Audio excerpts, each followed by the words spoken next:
کہ آپ کو خدا کا عذاب آ پکڑے تو آپ شیطان کے ساتھی بن کے رہ جائیں گے۔ پاپ نے جواب میں کہا کہ تو میرے معبودوں سے برگشتہ ہے، اگر تو باز نہ آئے تو میں تجھے سنسار کر دوں گا اور تو ہمیشہ کے لیے مجھ سے دور ہو جا۔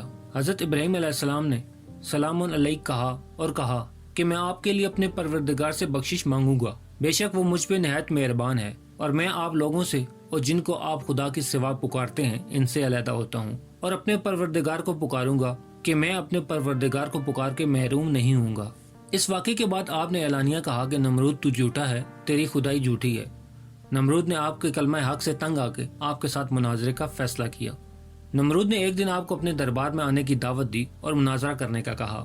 حضرت ابراہیم علیہ السلام نمرود کے دربار میں تشریف لائے تو نمرود نے پہلا سوال کیا، اے ابراہیم بتاؤ تمہارا رب کون ہے جس کی عبادت کی تم لوگوں کو دعوت دے رہے ہو؟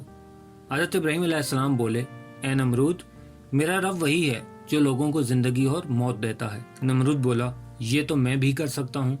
چنانچہ اس نے حکم دیا تو قید خانے سے 2 قیدیوں کو لایا گیا۔ ان 2 قیدیوں میں سے ایک قیدی کو سزائے موت کا حکم دیا جا چکا تھا اور ایک کو باعزت بری کرنا تھا۔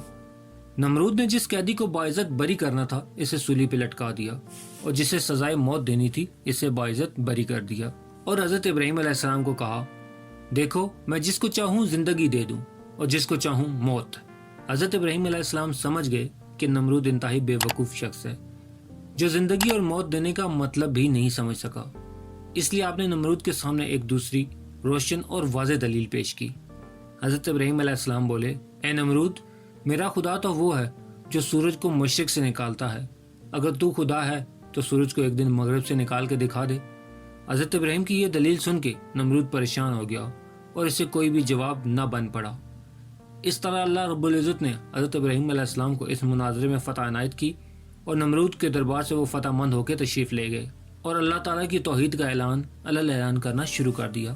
غرض یہ کہ جب نمرود لاجواب ہو گیا تو پھر اس نے اپنی طاقت کے ذریعے حضرت ابراہیم علیہ السلام کو ہرانے کا سوچا، اور اس نے جو کہا اس کے بارے میں اللہ رب العزت سورہ انبیاء کی آیت نمبر 68-70 میں بیان فرماتا ہے کہ ابراہیم کو آگ میں جلا دو اور اس طرح اپنے بتوں اور معبودوں کی مدد کرو، اگر کچھ کرنا چاہتے ہو تو یہ کرو۔ تو ہم نے اپنے پیغمبر کو بچانے کے لیے آگ کو حکم دے دیا کہ اے آگ ابراہیم پہ سلامتی سے ٹھنڈی ہو جا۔ اس طرح ہم نے ان کو انہی کی چال میں ناکام کر دیا۔ نمرود نے اپنی طاقت کے مطابق ہر جگہ سے لکڑیاں اور ایندھن اکٹھا کرنی شروع کر دی، اور اس کام میں ایک مدت لگ گئی، یہاں تک کہ اگر ان میں سے کوئی شخص یا عورت بیمار پڑ جاتا تو وہ یہ نظر مانتا کہ اگر میں ٹھیک ہو جاؤں تو میں حضرت ابراہیم علیہ السلام کو جلانے کے لیے اکٹھی کی جانے والی لکڑیوں کو لانے کے کام میں شامل ہو جاؤں گا۔ پھر انہوں نے ایک بہت بڑا گڑھا تیار کیا اور اس میں جمع شدہ ایندھن ڈال دیا اور آگ لگا دی۔ آگ بھڑک اٹھی اور اس کے شرارے آسمان تک بلند ہو گئے۔ اب اس وقت ایک مسئلہ درپیش آیا کہ حضرت ابراہیم علیہ السلام کو آگ میں پھینکا کیسے جائے۔ اس وقت شیطان آیا اور اس نے منجنیق تیار کرنے کا طریقہ بتایا۔ ہیزن نامی ایک شخص نے منجنیق تیار کی اور پھر حضرت ابراہیم علیہ السلام کو مضبوطی سے اس منجنیق میں باندھ دیا گیا۔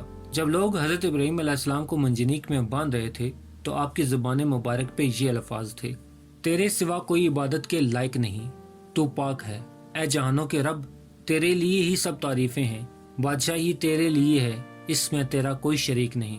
پھر جب حضرت ابراہیم علیہ السلام کو منجنیق کے ذریعے آگ میں پھینکا گیا تو اللہ تعالیٰ نے آگ کو حکم دے دیا، اے آگ ٹھنڈی ہو جا ابراہیم پہ سلامتی کے ساتھ۔ اسی طرح ام المومنین حضرت عائشہ صدیقہ رضی اللہ تعالیٰ عنہ سے مروی ہے کہ رسول اللہ صلی اللہ علیہ وآلہ وسلم نے فرمایا کہ چھپکلی کو قتل کر دو، کیونکہ وہ ابراہیم علیہ السلام پہ جلائی ہوئی آگ میں پھونکے مارتی تھی، اور حضرت عائشہ رضی اللہ تعالیٰ عنہ جب اسے دیکھتی تو اسے مار دیتی تھی۔ اس طرح ایک روایت میں آیا ہے کہ حضرت ام المومنین عائشہ صدیقہ رضی اللہ تعالیٰ عنہ کے پاس ایک عورت آئی تو اس نے ایک نیزہ کھڑا کیا ہوا دیکھا، تو اس نے پوچھا کہ یہ اس طرح کیوں ہے، اس کے ساتھ آپ کیا کرتی ہیں؟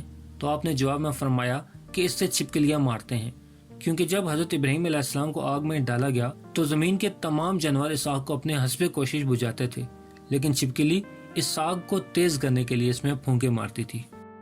حضرت زید بن اسلم کا قول ہے کہ اس نمرود بادشاہ کے پاس اللہ تعالیٰ نے ایک فرشتہ بھیجا، اس فرشتے نے بھی آ کے اسے توحید کی دعوت دی، لیکن نمرود نے اسے قبول نہ کیا۔ دوبارہ پھر فرشتہ آیا، اس نے ایک بار پھر اسے دعوت دی، لیکن پھر بھی نمرود نے انکار کر دیا۔ غرض یہ کہ فرشتے نے تیسری مرتبہ بھی اسے اللہ کی طرف بلایا، مگر یہ پھر بھی انکار ہی کرتا رہا۔ اس بار بار کے انکار کے بعد فرشتے نے نمرود کو کہا کہ اچھا پھر تم جنگ کے لیے اپنا لشکر تیار کرو اور میں بھی اللہ کے حکم سے لشکر لے کے آتا ہوں۔ نمرود نے ایک بڑا ہی بھاری اور زبردست فوجیوں پر مشتمل لشکر تیار کیا اور الگ صبح جنگ کے میدان میں آ پہنچا۔ ادھر اللہ تعالیٰ کے حکم سے مچھروں نے نمرود کی فوج پہ حملہ کر دیا۔ مچھروں کی تعداد اتنی زیادہ تھی کہ زمین پہ سورج کی کرنیں تک آنا رک گئی۔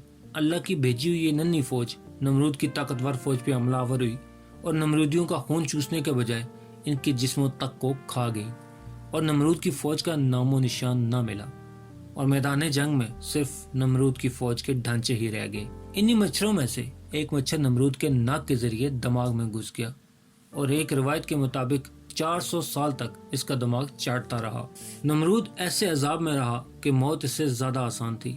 نمرود اپنا سر دیواروں پہ مارتا تھا، تڑپتا تھا اور لوگوں سے اپنے سر پہ کوڑے اور ہتھوڑے مروایا کرتا تھا تاکہ کسی طرح مچھر اس کے دماغ میں سے نکل جائے۔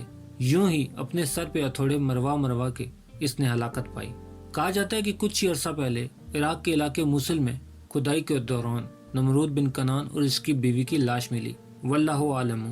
دوران کھدائی ایک قبر جو سونے سے مزین تھی دیکھی گئی، جس کی مزید تحقیق کرنے پہ پتہ چلا یہ نمرود بن کنان کی قبر ہے جہاں اس کی بیوی بھی دفن ہے۔ لاش نے تقریباً $35 ملین کے زیورات پہن رکھے تھے۔ وہ شخص جس کی نگرانی میں یہ سارا کام ہوا وہ لکھتا ہے کہ ملکہ کا زمین دوز مقبرہ ایکڑوں پہ پھیلا ہوا تھا۔ ملکہ کا ڈھانچہ سونے کے زیورات اور ہیرے جواہرات سے بھرا ہوا تھا۔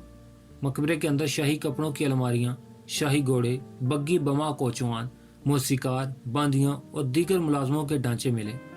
زمین دوز مقبرے کے گرد ملکہ کے باوردی گارڈ اپنی ابدی نیند سو رہے تھے۔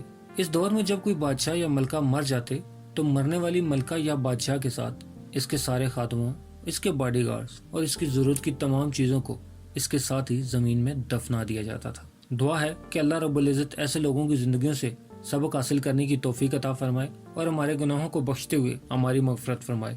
اللہ رب العزت ہمیں پل صراط سے آسانی سے گزارے اور خاتم النبیین حضرت محمد مصطفیٰ صلی اللہ علیہ وآلہ وسلم کے ہاتھوں سے جامع کوثر عطا فرمائے اور ہم سب جنت الفردوس میں اکٹھے ہوں، آمین یا رب العالمین۔ پیارے دوستو، امید کرتا ہوں آپ کو میری یہ ویڈیو پسند آئی ہوگی تو اسے لائک کر دیں اور مزید اس طرح کی خوبصورت ویڈیو کو دیکھنے کے لیے میرے چینل کو سبسکرائب کرنا ہرگز مت بھولیں۔ بیل کا بٹن بھی دبا دیں تاکہ آپ کو نئی آنے والی ویڈیوز کا نوٹیفیکیشن مل سکے۔ ملتے ہیں ایک نئی ویڈیو کے ساتھ، تب تک کے لیے اپنا خیال رکھیے گا۔ اللہ رب العزت آپ کو آسانیاں دے اور آسانیاں بانٹنے کی توفیق بھی۔ اللہ حافظ۔